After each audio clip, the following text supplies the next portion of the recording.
ജീവധാര ജീവമൊഴി കാൽവരിനാഥന്റെ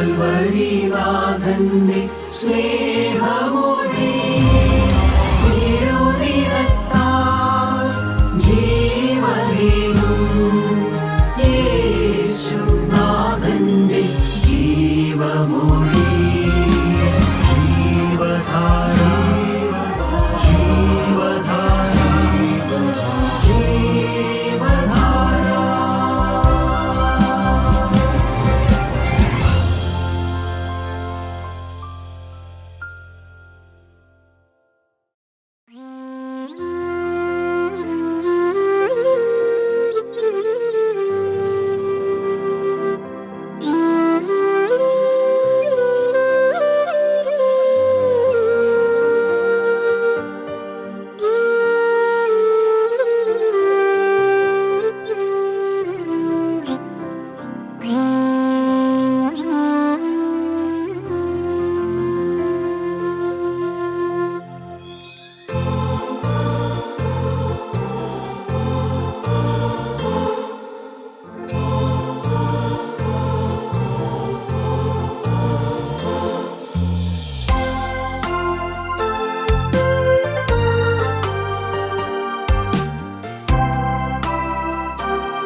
ഭാരങ്ങളധികം വേണ്ടിനി കാലിരും വാണികളേറ്റവൻ ഭാരങ്ങൾ വഹിച്ചിടും ഞാനെൻ പാദങ്ങൾ വെച്ചിടും നീങ്ങി പോകാത്ത ഭാരമേ എനിക്കായി പിളർന്ന ഭാരമേ എനിക്കായി പിളർന്ന ഭാരമേ.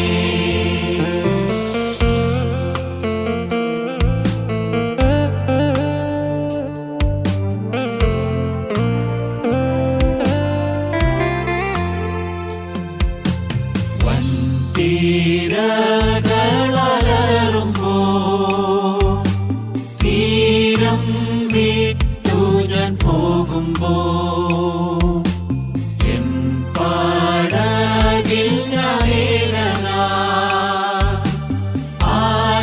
ആശയത്തെന്നു തോന്നുമ്പോ ചാരത്തുണ്ടെന്നോതുന്ന പ്രിയന്റെ സ്വരം കേൾക്കും ഞാൻ പ്രിയന്റെ സ്വരം കേൾക്കും ഞാൻ പ്രിയന്റെ സ്വരം കേൾക്കും ഞാൻ.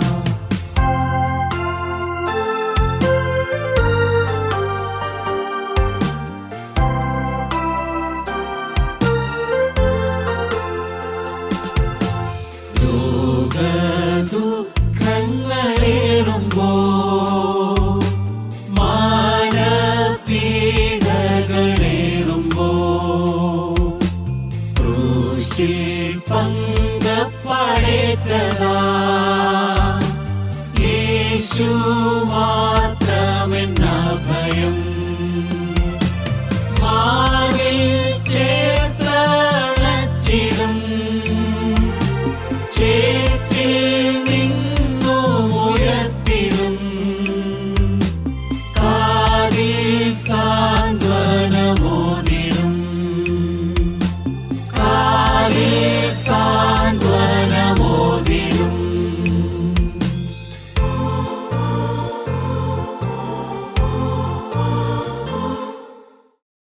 യേശുക്രിസ്തുവിൻ്റെ പരിശുദ്ധമായ നാമം മഹത്വപ്പെടുമാറാകട്ടെ. അപ്പോസ്തല പ്രവൃത്തികളുടെ പുസ്തകം 18:6 വായിക്കാം. അവർ എതിർ പറയുകയും ദുഷിക്കുകയും ചെയ്യുകയാൽ അവൻ വസ്ത്രം കുടഞ്ഞു. നിങ്ങളുടെ നാശത്തിന് നിങ്ങൾ തന്നെ ഉത്തരവാദികൾ. നിങ്ങളുടെ നാശത്തിന് നിങ്ങൾ തന്നെ ഉത്തരവാദികൾ. മനുഷ്യരായി നമ്മളെ ഓരോരുത്തർക്കും പല ഉത്തരവാദിത്തങ്ങളുണ്ട്. അപ്പന്മാർക്ക് ഉത്തരവാദിത്വമുണ്ട്, അമ്മമാർക്ക് ഉത്തരവാദിത്വമുണ്ട്, പഠിക്കുന്ന കുഞ്ഞുങ്ങൾക്ക് ഉത്തരവാദിത്വമുണ്ട്, ജോലിക്കാർക്ക് ഉത്തരവാദിത്തങ്ങളുണ്ട്, ദേവാലയത്തിൽ അച്ഛന്മാർക്ക് ഉത്തരവാദിത്വമുണ്ട്. എല്ലാവർക്കും ഉത്തരവാദിത്തങ്ങളുണ്ട് നമുക്കെല്ലാം. പക്ഷേ അതെല്ലാം വിഭിന്നങ്ങളായ ഉത്തരവാദിത്തങ്ങളാണ്. എന്നാൽ നമുക്ക് എല്ലാവർക്കുമുള്ളതായ ഒരു ഉത്തരവാദിത്വമുണ്ട്. നമ്മുടെ ആത്മാവ് ജീവനിൽ നിൽക്കണമെന്നുള്ള ഉത്തരവാദിത്വം. നമ്മുടെ ആത്മാവിൻ്റെ ജീവൻ നിലനിർത്തണമെന്നുള്ളത് നമ്മുടെ എല്ലാവരുടെയും ഉത്തരവാദിത്വമാണെന്ന് ദൈവം കൽപ്പിച്ചിരിക്കുന്നു. മനുഷ്യൻ അവൻ്റെ നാശത്തിന് ഉത്തരവാദിയാകരുത്. നമ്മുടെ ആത്മാവിന് നാം തന്നെയാണ് ഉത്തരവാദി. അത് മറ്റു മനുഷ്യർക്ക് കൊടുക്കാൻ പറ്റുകയില്ല. അത് മറ്റു മനുഷ്യരല്ല ഉത്തരവാദി. ഭാര്യയുടെ ആത്മാവിന് ഭർത്താവോ, ഭർത്താവിൻ്റെ ഭാര്യയോ, ഇടവക്കാരുടേത് അച്ഛനോ, അല്ലെങ്കിൽ പ്രസംഗിക്കണയാൾ എൻ്റെ ആത്മാവിന് ഉത്തരവാദി വേറൊരാളല്ല. അത് എൻ്റെ ഉത്തരവാദിത്തമാണ്. എൻ്റെ ആത്മാവിൻ്റെ ജീവൻ അത് ജീവനിലാകുക, ആ ജീവൻ നിലനിർത്തുക, ആ ആത്മാവ് ദൈവരാജ്യത്തിൽ എത്തുക എന്നുള്ളത് എൻ്റെ ഉത്തരവാദിത്തമാണ്. എന്നെ അതിന് എല്ലാ തരത്തിലും സഹായിക്കാൻ യേശുവുണ്ട്, പരിശുദ്ധാത്മാവുണ്ട്. എൻ്റെ ആത്മാവിൻ്റെ കാര്യം ഏറ്റെടുക്കാൻ സ്വർഗം മുഴുവനുമുണ്ട്. എനിക്ക് ആഗ്രഹമുണ്ടെങ്കിൽ എൻ്റെ ആത്മാവിൻ്റെ ഉത്തരവാദിത്വം എനിക്ക് ഏറ്റെടുക്കാം. 13-ാം അധ്യായത്തിന് 46-ാമത്തെ വാക്യം, അപ്പോസ്തലപ്രവൃത്തികൾ. അപ്പോൾ പൗലോസും ബർന്നാബാസും ധൈര്യം പൂണ്ടു, ദൈവവചനം ആദ്യം നിങ്ങളോട് പറയുന്നത് ആവശ്യമായിരുന്നു, എന്നാൽ നിങ്ങൾ അതിനെ തള്ളി നിങ്ങൾ തന്നെ നിത്യജീവന് അയോഗ്യരെന്ന് വിധിച്ചു കളഞ്ഞതിനാൽ. ദൈവത്തിന് സ്തോത്രം. ദൈവത്തിൻ്റെ വചനത്തിന്, നിത്യജീവന് നിങ്ങൾ തന്നെ അയോഗ്യരെന്ന് നിങ്ങൾ തന്നെ വിധിച്ചു കളയുന്നു. മനുഷ്യൻ സ്വന്തം ഹൃദയം കൊണ്ട്, വാക്കുകൊണ്ട് പറയുന്നവരുണ്ട്, വാക്കുകൊണ്ട് പറയാതെ ഹൃദയം കൊണ്ട് പറയുന്നവരുണ്ട്. എനിക്ക് നിത്യജീവൻ വേണ്ട, എനിക്ക് നിത്യജീവൻ വേണ്ട, നിത്യജീവന് ഞാൻ അയോഗ്യനാണ്. അയോഗ്യൻ എന്ന് പറഞ്ഞാൽ യോഗ്യതക്കുറവല്ല, ആവശ്യക്കാരനല്ല എന്നാണ് അർത്ഥം. മലയാള പരിഭാഷയിൽ ഞാൻ അയോഗ്യനെന്ന് എഴുതിയിട്ടുണ്ട്. അയോഗ്യനല്ല, അയോഗ്യരായിട്ട് ആരുമില്ല. നിത്യജീവൻ അയോഗ്യരായിട്ട് ഈ ഭൂമിയിൽ ഒരു മനുഷ്യനും ജനിച്ചിട്ടില്ല, ഇനി ജനിക്കാനും പോകുന്നില്ല. നിത്യജീവൻ അയോഗ്യനായിട്ട് ഒരു മനുഷ്യനും ജനിച്ചിട്ടില്ല, ജനിക്കുകയുമില്ല. എന്നാൽ നിത്യജീവൻ എനിക്ക് വേണ്ട എന്ന് വയ്ക്കുന്നവരുണ്ട്. എനിക്ക് ആ നിത്യജീവൻ, വേദപുസ്തകത്തിൽ പറയുന്ന ആ നിത്യജീവൻ, അതെനിക്ക് വേണ്ട എന്ന് വയ്ക്കുന്ന ധാരാളം പേരുണ്ട്. പ്രിയപ്പെട്ടവരെ, അതാണ് ബഹുഭൂരിപക്ഷം ആളുകളും. നമുക്കറിയാം, ചില രോഗങ്ങൾ ലക്ഷത്തിൽ ഒരാൾക്കേ വരികയുള്ളൂ. ഷുഗർ പോലെയുള്ള രോഗങ്ങളാണെങ്കിൽ 1000 പേരിൽ 200 പേർക്ക് വരുമെന്നൊക്കെ ഞാൻ വായിച്ചിട്ടുണ്ട്. എന്നാൽ നിത്യജീവൻ എന്നുള്ള വിഷയത്തിലേക്ക് നാം വരുമ്പോൾ, ഈ ലോകത്തിലെ ബഹുഭൂരിപക്ഷം റിലീജിയസ് മൈൻഡഡ് ക്രിസ്ത്യാനികളെന്ന് തന്നെ അറിയപ്പെടുന്നതിൽ ബഹുഭൂരിപക്ഷം പേർക്കും ആ നിത്യജീവൻ ആവശ്യക്കാരല്ല എന്നുള്ളതാണ് സത്യം. അവർക്കത് വേണമെന്നില്ല. അവർക്ക് സ്വർഗം വേണമെന്ന് അവർ പറയും. സ്വർഗം വേണമെന്ന് പറഞ്ഞാൽ അത് വേദപുസ്തകത്തിൽ പറയുന്നത് പോലെ ജീവിച്ചിട്ടുള്ളതായൊരു സ്വർഗമല്ല. വേദപുസ്തകത്തിൽ പറയുന്ന പോലെ ജീവിച്ച് കിട്ടുന്ന ഒരു സ്വർഗമല്ല അവർ പ്രതീക്ഷിക്കുന്നത്. അവരുടേതായ രീതിയിൽ ദേവാലയമുണ്ട്, പടമെടുക്കുന്ന കർമ്മങ്ങളുണ്ട്, അല്ലെങ്കിൽ കുല മനോഗണ പ്രവൃത്തികളുണ്ട്. അതുവഴി കിട്ടുന്ന ഒരു സ്വർഗം അവർക്ക് വേണം. പ്രിയപ്പെട്ടവരെ, എന്താണ് നിത്യജീവൻ എന്ന് പറഞ്ഞാൽ എൻ്റെ അർത്ഥം? നിത്യജീവൻ എന്ന് പറഞ്ഞാൽ the life which we are going to experience after this life. ഈ ഭൂമിയിലെ ജീവിതം കഴിഞ്ഞ് നാം അനുഭവിക്കാൻ പോകുന്ന ആ ജീവിതം എന്താണെന്ന് ഇവിടെ വെച്ച് അനുഭവിക്കുക. അതാണ് നിത്യജീവൻ. യേശുവിനോടുകൂടെ ആണ് നാം ഈ ഭൂമിയിലെ ജീവിതം കഴിഞ്ഞാൽ നാം ജീവിക്കേണ്ടത് യേശുവിനോടുകൂടെയാണ്. ആ ജീവിതം ഇന്ന് തന്നെ അനുഭവിക്കുക, ഇവിടെ വെച്ച് തന്നെ അനുഭവിക്കുക, യേശുവിനോടുകൂടെ ആ ജീവിതം അനുഭവിക്കുക. അനേകരും തള്ളിക്കളയുന്ന ഒരു സത്യമാണിത്. എന്തിനാണ് മനുഷ്യർ തള്ളിക്കളയുന്നതെന്ന് ചോദിച്ചാൽ അതിന് മനുഷ്യർക്ക് പറയാവുന്ന കാരണങ്ങളൊന്നുമില്ല. ഒരാൾ നിത്യജീവൻ അതിനവകാശിയായി അത് ആഗ്രഹിച്ച് അത് അനുഭവിച്ച് ജീവിക്കുന്നതിന് പഠനം തടസ്സമല്ല, വിദ്യാഭ്യാസം തടസ്സമല്ല, ജോലി ചെയ്യുന്നത് തടസ്സമല്ല, വിവാഹ ജീവിതം തടസ്സമല്ല, മക്കളുണ്ടാവുന്നത് തടസ്സമല്ല, കച്ചവടം ചെയ്യുന്നത് തടസ്സമല്ല. പ്രിയപ്പെട്ടവരെ, പഠിപ്പിക്കുന്നതോ ഏത് ജോലി ചെയ്യുന്നതും തടസ്സമല്ല. ഒന്നും തടസ്സമല്ല ഇതിന്. ചികിത്സിക്കുന്ന തടസ്സമാണോ? അല്ല. എല്ലാം നമുക്ക് ഈ നിത്യജീവനോട് കൂടെ തന്നെ അനുഭവിക്കാവുന്നതാണ്. വിദ്യാഭ്യാസം, ജോലി, വിവാഹം, മക്കളുണ്ടാകുക, കുടുംബം പോറ്റുക, കുടുംബം നടത്തുക, രോഗത്തിന് ചികിത്സിക്കുക, ഇതെല്ലാം തന്നെ നിത്യജീവൻ്റെ അവകാശിയായി തന്നെ നമുക്ക് ചെയ്യാവുന്നതാണ്. പിന്നെ എന്തുകൊണ്ടാണ് മനുഷ്യനിത് വേണ്ടാതെ വയ്ക്കുന്നത്? എന്തുകൊണ്ടാണ് മനുഷ്യർക്ക് താല്പര്യമില്ലാത്തത്?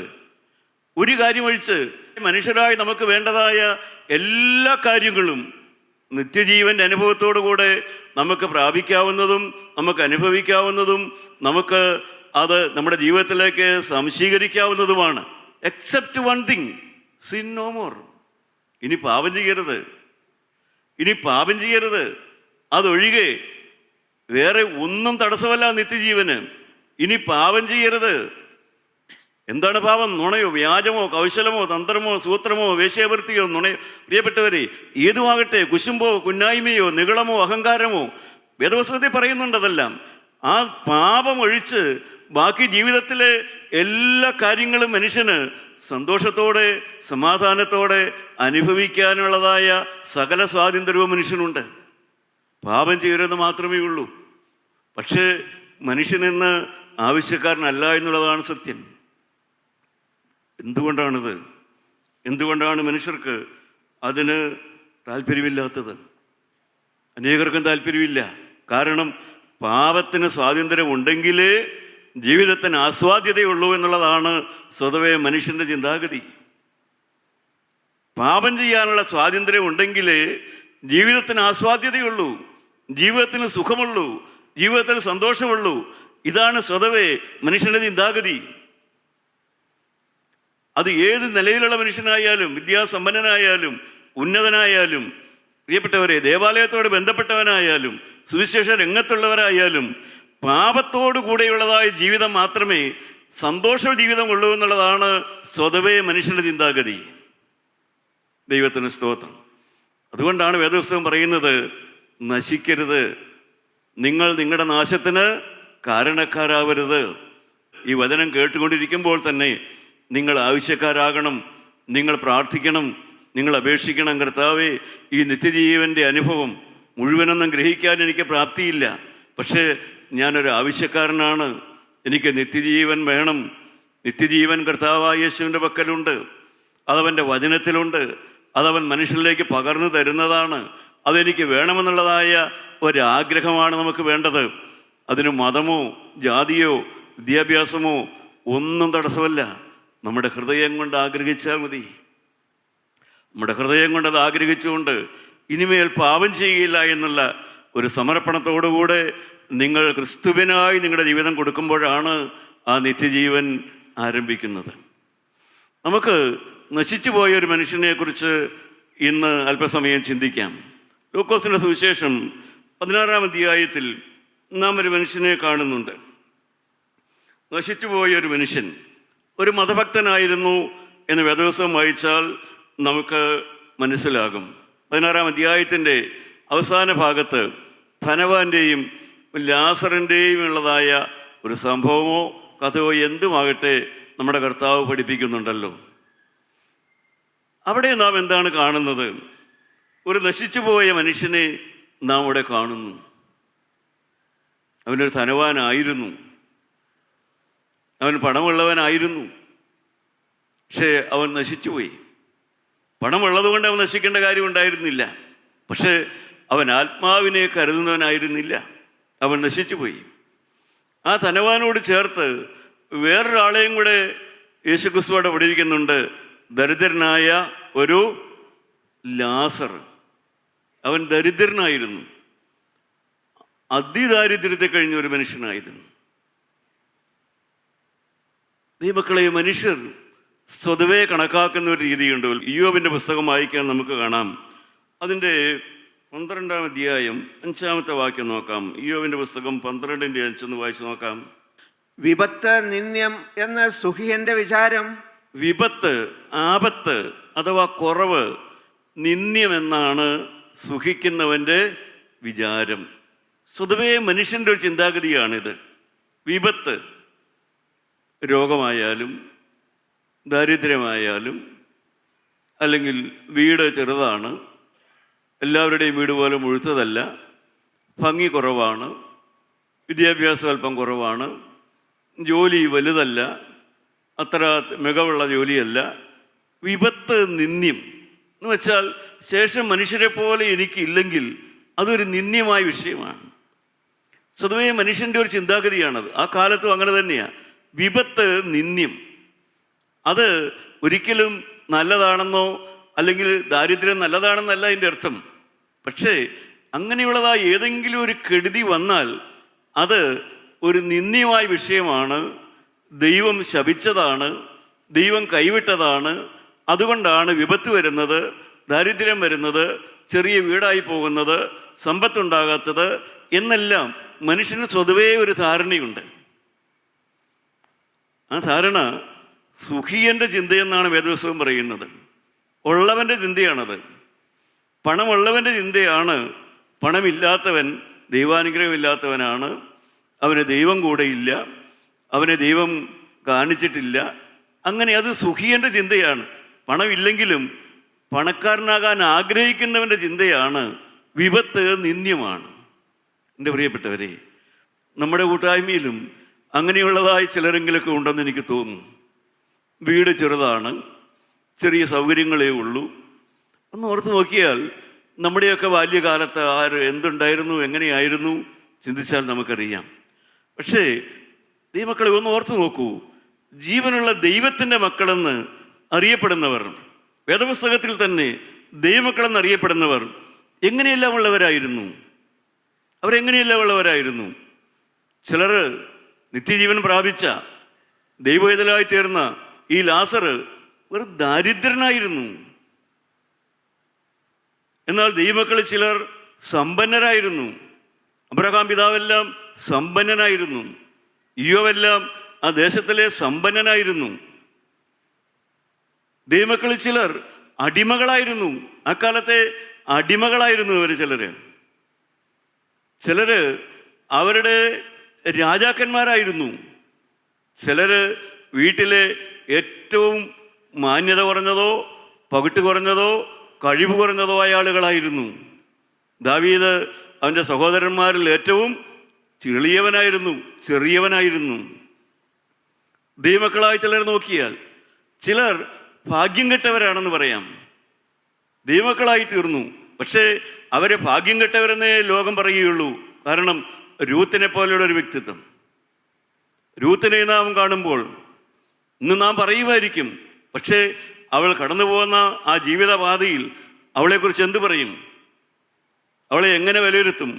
ഒരു ഭാഗ്യം കെട്ട സ്ത്രീ, ഒരു ഭാഗ്യം കെട്ട സ്ത്രീ എന്ന് മാത്രമേ അവളെ കണക്കാക്കുകയുള്ളൂ. അവൾ ആ വീട്ടിലേക്ക് കയറി വന്നതോടുകൂടെ മരണം ആരംഭിക്കുകയായിരുന്നു. പ്രിയപ്പെട്ടവരെ, അതെല്ലാം ഭാഗ്യം കെട്ടവരാണ്. ഈ ദൈവമക്കളിൽ നിന്ന് നാം അറിയപ്പെടുന്ന അവരൊക്കെ ആരാണ്? നാം അറിയപ്പെടുന്ന ഒരാൾ മിശ്ര വിഭാഗത്തിലുള്ള സന്തതിയാണ്. ഞാൻ പറഞ്ഞത് തീമോഥെയോസിൻ്റെ കാര്യമാണ്. അപ്പനും അമ്മയും രണ്ട് മതത്തിലുള്ളവരായിരുന്നു. മിശ്ര സന്തതിയാണ്, മിശ്ര വിഭാഗത്തിലെ സന്തതിയാണ്. ഇഫ്താഹ് ആരായിരുന്നു? വേശ്യയുടെ മകനായിരുന്നു. ദൈവമക്കളെന്ന് പറയപ്പെടുന്നവർ. വലത്ത് ഭാഗത്തെ കള്ളൻ, ഏറ്റവും ചീത്ത, ഏറ്റവും വില കുറഞ്ഞതായ ഒരു അധമപാപിയായിരുന്നു അവൻ. പക്ഷേ അവരെല്ലാം ദൈവമക്കളായി തീർന്നു. എങ്ങനെ ദൈവമക്കളായി തീർന്നു? ജീവനുള്ള ദൈവം അവരെ കയ്യിലെടുത്തു. ജീവനുള്ള ദൈവം അവരെ തൻ്റെ കൈകളിലെടുത്തു. ജീവനുള്ള ദൈവം അവരെ കഴുകിയെടുത്തു. ഹല്ലേലൂയ! ദൈവം കഴുകിയെടുത്തവരെ, ജീവനുള്ള ദൈവം അവരെ കഴുകിയെടുത്തു. ലോകസ്ഥാപനത്തിന് മുമ്പേ അറുക്കപ്പെട്ട കുഞ്ഞാടാകുന്ന ക്രിസ്തുവിൻ്റെ തിരുരക്തത്താൽ ദൈവം അവരെ കഴുകിയെടുത്തു. ആ കള്ളനെയെല്ലാം കഴുകിയെടുത്തു. പ്രിയപ്പെട്ടവരെ, എത്രയോ പേരെ ദൈവം കഴുകിയെടുത്തു. മഹാപാപം ചെയ്തവരെ ദൈവം കഴുകിയെടുത്തു. ജീവനുള്ള ദൈവം തൻ്റെ മക്കളാക്കി തീർക്കുന്നത് തികഞ്ഞവരെയല്ല, ഒന്നുമില്ലാത്തവരെ, ഏറ്റവും കുറഞ്ഞവരെ, ചിലരെല്ലാം ദൈവം കഴുകിയെടുത്തു, ചിലരെല്ലാം ദൈവം കൈകളിലെടുത്തു. ഹല്ലേലൂയ! ദൈവമക്കളെ, ഇന്നും അത് തന്നെയാണ് നടക്കുന്നത്. ഇന്ന് കർത്താവിൻ്റെ മക്കളെന്നോ ദൈവമക്കളെന്നോ അറിയപ്പെടുന്ന എല്ലാവരും ചെറുപ്പം മുതലേ, ബാല്യം മുതലേ വിശുദ്ധന്മാരാണോ? നല്ലവരാണോ? നുണ പറയാത്തവരാണോ? കള്ളുകുടിക്കാത്തവരാണോ? വേണ്ടാദിനം ചെയ്യാത്തവരാണോ? പ്രിയപ്പെട്ടവരെ, എല്ലാം തികഞ്ഞവരാണോ? മാന്യതയുള്ളവരാണോ? അല്ലല്ലോ പ്രിയപ്പെട്ടവരെ, അല്ലല്ലോ നിങ്ങൾക്കറിയാമല്ലോ, എല്ലാ തരത്തിലും കുറവുണ്ടായിരുന്നവര്. പക്ഷേ അരുമനാഥന്റെ ചങ്കിലെ ചോര കൊണ്ട് കഴുകപ്പെട്ടത് കൊണ്ടല്ലേ നിങ്ങളിന്ന് ദൈവമക്കളായിരിക്കുന്നത്, ഞാനിന്ന് ദൈവത്തിലായിരിക്കുന്നത്. ലോക സ്ഥാപനത്തിന് മുമ്പേ അറുക്കപ്പെട്ട കുഞ്ഞാടിന്റെ വിലയേറിയ രക്തം കൊണ്ട് കഴുക പ്രാപിച്ച ദൈവമക്കളാണ് ദൈവമക്കളായി തീർന്നവര്. അവർ സ്വതവേ നല്ലവരല്ല. നുണ പറയാത്ത ആരുണ്ട് ഇവിടെ? വ്യാജം കാണിക്കാത്ത ആരുണ്ട് ഇവിടെ? കൗശലം ഉപയോഗിക്കാത്ത ആരുണ്ട് ഇവിടെ? ഇതെല്ലാം ഉണ്ടായിരുന്നെങ്കിലും ക്രിസ്തുവിന്റെ രക്തത്താൽ കഴുക പ്രാപിച്ച് ഇന്ന് ദൈവമക്കളായി തീർന്നു. പാവപ്പെട്ട രൂത്ത് ദൈവം അവളെ കയ്യിലെടുത്തു. ഹല്ലേലൂയ. ദൈവമക്കളെ, അനാഥനെയും വിധവയെയും കയ്യിലെടുത്ത് സഹായിക്കുന്ന ഒരു ദൈവം, അങ്ങനെ ഒരു ദൈവമുണ്ട് പ്രിയപ്പെട്ടവരെ. അങ്ങനെ ഒരു ദൈവമുണ്ട്, കയ്യിലെടുക്കുന്നവനായ ഒരു ദൈവം. അങ്ങനെയാണ് ആ ദരിദ്രൻ എവിടെ എത്തി? നാം വായിക്കുന്നു, ധനവാന്റെ കൂടെ ഉണ്ടായിരുന്ന ആ ദരിദ്രൻ അവൻ അബ്രാഹാമിന്റെ മടിയിലെത്തി. ദൈവം കയ്യിലെടുത്തത് കൊണ്ട് അവൻ അവിടെ എത്തി. ദൈവത്തിന് സ്തോത്രം. ദൈവത്തിന് ചില അനുഗ്രഹീത സ്വഭാവ ശ്രേഷ്ഠത കൊടുത്തിരുന്നു. ദൈവത്തിനൊരു വീട് കൊടുത്തില്ല, ലാസറിനൊരു വീട് കൊടുത്തില്ല, ഒരു വലിയ വിദ്യാഭ്യാസം കൊടുത്തില്ല, ഒരു നല്ല വസ്ത്രം കൊടുത്തില്ല, ദേഹത്തിനൊരു സൗഖ്യം കൊടുത്തില്ല. പ്രിയപ്പെട്ടവരെ, കയറിക്കിടക്കാനൊരു കൂര കൊടുത്തില്ല. ഇതൊന്നും ദൈവത്തിന് കൊടുത്തില്ല. പക്ഷേ ദൈവത്തിന് സ്വർഗത്തിൽ ഒരു അവകാശം കൊടുത്തു. സ്വർഗത്തിലൊരു അവകാശം കൊടുത്തു. പ്രിയപ്പെട്ടവരെ, അതാണ് അവൻ സ്വർഗത്തിലെത്തി. ഈ ഭൂമിയിൽ അവനൊന്നും കിട്ടിയില്ല, സ്വർഗത്തിൽ അവകാശം കിട്ടി. നാം വായിക്കുന്ന ധനവാൻ, ദൈവമക്കളെ ധനവാൻ, അവൻ്റെ അനുഭവത്തിലേക്ക് നാം വന്നാൽ ഈ ഭൂമിയിൽ വെച്ച് അവൻ കരഞ്ഞിട്ടില്ല, ചിരിച്ചിട്ടേ ഉള്ളൂ. He enjoyed this life in this world and cried his life, entire life after death. ഈ ഭൂമിയിലെ ജീവിതകാലത്ത് അവൻ കരഞ്ഞിട്ടില്ല. ഈ ഭൂമിയിലെ ജീവിതം കഴിഞ്ഞ് അവൻ കരച്ചിൽ മാറിയിട്ടില്ല. ഏത് വേണം പ്രിയപ്പെട്ടവരെ? ഏത് ജീവിതമാണ് നിങ്ങൾ ആഗ്രഹിക്കുന്നത്? ഏത് തരത്തിലുള്ള ജീവിതമാണ് നിങ്ങൾ ആഗ്രഹിക്കുന്നത്? ഈ ഭൂമിയിലെ ജീവിതം കഴിഞ്ഞാൽ കരച്ചിൽ മാറാത്ത ഒരു ജീവിതം ഉണ്ട് കേട്ടോ. അതാണ് നിത്യനരകത്തിലെ ജീവിതം, അതാണ് നിത്യയാതനയിലെ ജീവിതം. ഈ ഭൂമിയിലെ ജീവിതം കഴിഞ്ഞാൽ നിത്യ കരച്ചിൽ മാറാത്ത ഒരു ജീവിതമുണ്ട്, കണ്ണുനീര് തുടയ്ക്കപ്പെടാത്തൊരു ജീവിതമുണ്ട്. അതാണ് നിത്യയാതനാസുലത ജീവിതം. ധനവാൻ അതാണ് കിട്ടിയത്. ഈ ഭൂമിയിലെ ജീവിതകാലത്ത് അവന് കരഞ്ഞില്ല. ധനവാന് കിട്ടിയ അനുഗ്രഹങ്ങൾ എന്തെല്ലാം, ധനവാന് കിട്ടാതെ പോയ അനുഗ്രഹങ്ങൾ എന്തെല്ലാം നിങ്ങൾ ചിന്തിച്ചിട്ടുണ്ടോ? ധനവാന് കിട്ടിയ അനുഗ്രഹങ്ങളെക്കുറിച്ച് നമുക്ക് വേണമെങ്കിൽ ധാരാളം പറയാം. വലിയ വീട്, വലിയ ബംഗ്ലാവ്, വലിയ വാഹനം, വലിയ സ്വത്ത്, വലിയ സമൃദ്ധി, ഇതെല്ലാം അവന് കിട്ടി. അവന് കിട്ടാതെ പോയ അനുഗ്രഹം എന്തെല്ലാമാണ്? അവന് കിട്ടാതെ പോയ അനുഗ്രഹം, ഒരനുഗ്രഹത്തിൻ്റെ കാര്യം ഞാൻ പറഞ്ഞുതരാം. അവന് കിട്ടാതെ പോയൊരു അനുഗ്രഹം 119 സങ്കീർത്തനം 71 72 വാക്യം നമുക്ക് വായിച്ചു നോക്കാം. നിന്റെ ചട്ടങ്ങളെ പഠിപ്പാൻ തക്കവണ്ണം ഞാൻ കഷ്ടതയിലായിരുന്നത് എനിക്ക് ഗുണമായി. 1000 പൊൻവെള്ളി നാണ്യത്തേക്കാൾ നിന്റെ വായിൽ നിന്നുള്ള ന്യായപ്രമാണം എനിക്ക് ഉത്തമം. ദൈവത്തിന് സ്തോത്രം. പ്രിയപ്പെട്ടവരെ, അവൻ 1000 പൊൻവെള്ളി നാണയം കിട്ടി. പക്ഷേ 1000 പൊൻവെള്ളി നാണയത്തെക്കാൾ വിലയേറിയതായ ആ ദൈവത്തിൻ്റെ വചനം അവന് കിട്ടിയില്ല. വചനം കിട്ടിയെങ്കിലും അത് സ്വീകരിക്കേണ്ടക്കവണ്ണം അവന് കഷ്ടതയുണ്ടായില്ല. നിന്റെ ചട്ടങ്ങളെ പഠിപ്പാൻ തക്കവണ്ണം ഞാൻ കഷ്ടതയിലായത് നന്നായി എന്ന് സങ്കീർത്തനക്കാരൻ പറയുന്നു. ധനവാൻ എങ്ങനെ പറയാനുണ്ടോ? ധനവാൻ എങ്ങനെ പറയാൻ പറ്റുമോ? എനിക്ക് കഷ്ടത വന്നാൽ നന്നായി എന്ന് ധനവാന് പറയാൻ പറ്റുമോ? അതാണ് അവന് മുടങ്ങിപ്പോയ ഒന്നാമത്തെ അനുഗ്രഹം. അവൻ്റെ ജീവിതത്തിൽ കരയേണ്ടതായ ഒരു വിഷയവും ഉണ്ടായില്ല, നിലവിളിക്കേണ്ടതായ യാതൊരു വിഷയവും ഉണ്ടായില്ല. കഷ്ടതയെന്നുള്ളത് അവൻ കണി കണ്ടിട്ടില്ല. ദൈവമക്കളെ, ഒരിക്കലും കരയേണ്ടി വന്നിട്ടില്ല, കരച്ചിൽ അവനുണ്ടായില്ല. അതാണ് അവൻ നഷ്ടപ്പെട്ട ഒന്നാമത്തെ അനുഗ്രഹം എന്ന് പറയുന്നത്. അനുഗ്രഹം അവന് നഷ്ടപ്പെട്ടു പോയി. നമുക്ക് യെരമ്യാ പ്രവാചകന്റെ പുസ്തകം നോക്കാം. യെരമ്യാവിന്റെ പുസ്തകം 10-ാം അധ്യായം 24-ാം വാക്യം. യഹോവേ, ഞാൻ ഇല്ലാതായി പോകാതിരിക്കേണ്ടതിന് നീ എന്നെ കോപത്തോടെ അല്ല ന്യായത്തോടെ അത്രേ ശിക്ഷിക്കണമേ. എന്നെ ശിക്ഷിക്കണം, എനിക്ക് കഷ്ടത തരണം, എനിക്ക് ബാലശിക്ഷ തരണം. എന്തിന്? ഞാൻ ഇല്ലാതായി പോകാതിരിക്കേണ്ടതിന്. ഞാൻ ദൈവരാജ്യത്തിൽ ഇല്ലാതായി പോകുന്നൊരവസ്ഥയുണ്ട്. ഈ ഭൂമിയിൽ ഞാൻ ഉണ്ടാകും, പക്ഷേ ഞാൻ ദൈവരാജ്യത്തിൽ ഉണ്ടാവില്ല. അങ്ങനെ ഒരു അവസ്ഥ എനിക്ക് ഒഴിവായി കിട്ടണമെങ്കിൽ ജീവനുള്ള ദൈവം എന്നെ കോപത്തോടെയല്ല, ന്യായത്തോടെ എൻ്റെ തെറ്റുകൾ ചൂണ്ടിക്കാണിച്ച്, എനിക്ക് വരുന്ന തെറ്റുകൾ എന്നെ പറഞ്ഞ് മനസ്സിലാക്കി തന്ന് എന്നെ ബാലശിക്ഷയിലൂടെ നടത്തണം. യിരെമ്യാ പ്രാർത്ഥിക്കുകയാണ്, എനിക്കൊരു തകർന്ന ഹൃദയം കിട്ടണമെങ്കിൽ ജീവനുള്ള ദൈവത്തിൻ്റെ ശാസന എനിക്ക് കിട്ടണം, ആത്മാവിലുള്ള ശാസന എനിക്ക് വേണം.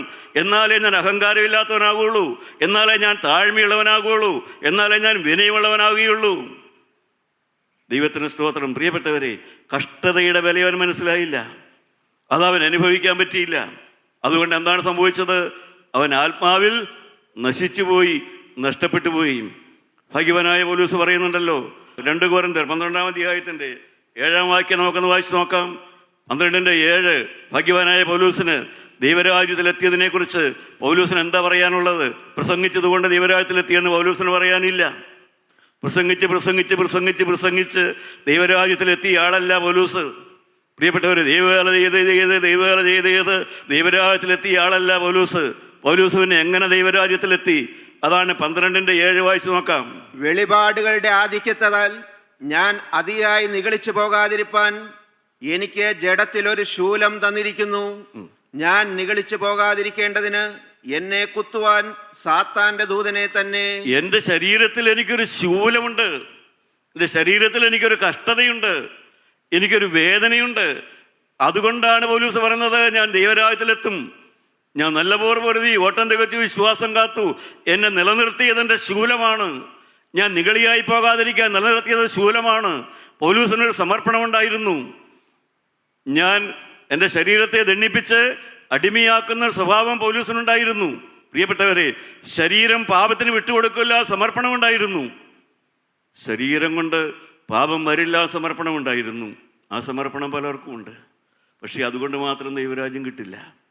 ദൈവരാജ്യം കിട്ടണമെങ്കിൽ ഹൃദയത്തിൽ പാപം വരാതെ, നിഗളം വരാതെ, പ്രൈഡ് വരാതെ, അഹങ്കാരം വരാതിരിക്കണം.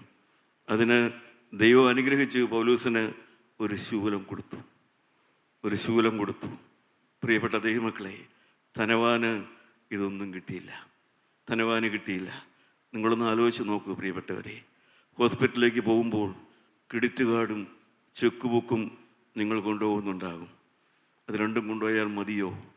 വേദപുസ്തകം കൊണ്ടുപോകണോ? ആശുപത്രിയിലേക്ക് പോകുമ്പോൾ ക്രെഡിറ്റ് കാർഡും ചെക്ക് ബുക്കുമായി പോയാൽ മതിയോ? അതോ വേദപുസ്തകം കൂടെ വേണോ? എൻ്റെ പ്രിയപ്പെട്ടവരെ, ചിന്തിച്ച് നോക്കുക. അതുണ്ടെങ്കിലേ നിങ്ങൾക്ക് ദൈവരാജ്യത്തിലെത്താൻ പറ്റുകയുള്ളൂ, നിത്യജീവൻ പ്രാപിക്കാൻ പറ്റുകയുള്ളൂ. അതിനാണ് ദൈവം നമ്മളെ വിളിച്ചു കൂട്ടിയത്. ധനവാന് ലഭിക്കാതെ പോയ അനുഗ്രഹങ്ങളിൽ പല അനുഗ്രഹങ്ങളും ലഭിക്കാതെ പോയി. ഒന്നാമത്തെ അനുഗ്രഹം, ജീവിതത്തിൽ ഒരു കഷ്ടതയുണ്ടായില്ല, ഒരു പ്രശ്നവും ഉണ്ടായില്ല. ദൈവമക്കളെ, നമുക്ക് നമ്മുടെ ഹൃദയത്തിലേക്ക് ചിന്തിച്ച് നോക്കാം. ഇന്നെനിക്ക് കഷ്ടങ്ങളുണ്ടോ? ഇന്നെനിക്ക് ദുഃഖങ്ങളുണ്ടോ? ഇന്നെനിക്ക് വേദനാവിഷയങ്ങളുണ്ടോ? എൻ്റെ ആഗ്രഹങ്ങൾ നടക്കാതെ കിടക്കുന്നുണ്ടോ?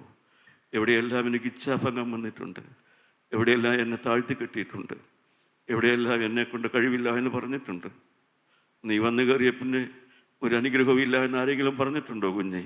അവിടെയെല്ലാം നിൻ്റെ നിഗളത്തിന് നിനക്കിടവന്നില്ല. നിനക്ക് നിഗളമില്ല, ജീവിക്കാൻ പറ്റി. അതോർത്ത് ദൈവത്തെ സ്തുതിക്കുക. കഷ്ടങ്ങൾ സാരമില്ല എന്നൊരു പാട്ടുണ്ട്, അത് നമുക്കിനി ഒരിക്കൽ പാടാം. എൻ്റെ പ്രിയപ്പെട്ട സഹോദരങ്ങളെ, ക്രിസ്തു ജീവിക്കുന്നു, അവനായി നമ്മുടെ ജീവിതം നമുക്ക് കൈമാറാം. കർത്താവെ, കഷ്ടങ്ങളിലൂടെ നടത്തിയതിനാൽ നിനക്ക് സ്തുതി. ദൈവരാജ്യം തന്ന് എന്നെ സഹായിക്കാൻ നീ എൻ്റെ കർശനമായി ഇടപെട്ടതോർത്ത് നിന്നെ സ്തുതിക്കുന്നു. എനിക്ക് പരിഹരിക്കാനാവാത്ത പ്രശ്നങ്ങളിലൂടെ നീ എന്നെ കടത്തിവിടുന്നതോർത്ത് നിന്നെ സ്തുതിക്കുന്നു. എൻ്റെ ആത്മാവ് ശുഭമായിരിക്കുന്നതിന് വേണ്ടി നീ എനിക്ക് തരുന്ന എല്ലാം ഞാൻ നന്ദിയോടെ സ്വീകരിക്കുന്നു. കർത്താവേ, യേശുവേ, ഞാൻ നിൻ്റെ ഒരു അടിമ. Hallelujah, hallelujah. കഷ്ടത അനുഭവിക്കുന്ന, വേദന അനുഭവിക്കുന്ന, സങ്കടപ്പെടുന്ന എൻ്റെ പ്രിയപ്പെട്ടവരെ, നിങ്ങൾക്ക് എന്നോട് ചേർന്ന് പറയാം, യേശുവേ, ഞാൻ നിൻ്റെ ഒരു അടിമ. ഞാൻ നിൻ്റെ ഒരു അടിമ. യേശുവേ, ഞാൻ നിൻ്റെ ഒരു അടിമ മാത്രം. യേശുവേ, ഞാൻ നിൻ്റെ ഒരു അടിമ മാത്രം. ഹല്ലേലൂയ. ഞാൻ സ്വർഗത്തിൽ ഉണ്ടാകേണ്ടതിന് എങ്ങനെ എന്നോട് ഇടപെടണമോ അതുപോലെ എന്നോട് ഇടപെട്ടുകൊള്ളു കർത്താവേ. ദൈവരാജ്യത്തിൽ ഞാൻ ഉണ്ടാകേണ്ടതിന് എന്നെ നടത്തണമേ, എന്നെ നയിക്കണമേ. യേശു മൂലം പ്രാർത്ഥിക്കുന്നു.